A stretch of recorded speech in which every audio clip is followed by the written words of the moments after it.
Ibu muda di Jambi yang jadi tersangka lapor balik gara-gara ada sesuatu di ruang rental PlayStation.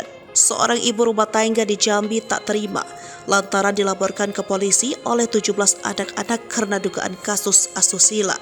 Ibu muda inisial NT yang berusia 20 tahun ini pun lapor balik anak-anak ke polisi dengan dugaan kasus yang sama.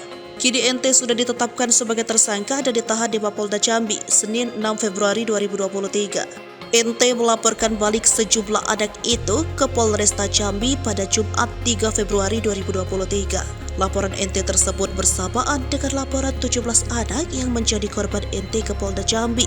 Kanit PPA Satreskrim Polresta Jambi Ibda Krisfadi Saruksuk mengatakan NT melaporkan 8 anak atas dugaan kasus pasal 285 KUHP.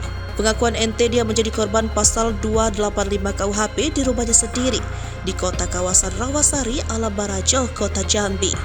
Rumah tersebut juga menjadi TKP laporan 17 anak yang mengaku korban asusila oleh NT. NT telah ditangkap dan ditetapkan sebagai tersangka oleh Subdit PPA di Treskrimum Polda Jambi pada Sabtu 4 Februari 2023 dini hari. Untuk diketahui, korban kasus NT terus bertambah dikarenakan NT memiliki warung dan rental PlayStation yang ramai didatangi anak-anak. Hasil olah TKP yang dilakukan di Treskrimum Polda Jambi dan hasil keterangan pihak keluarga korban, total korban mencapai 17 orang.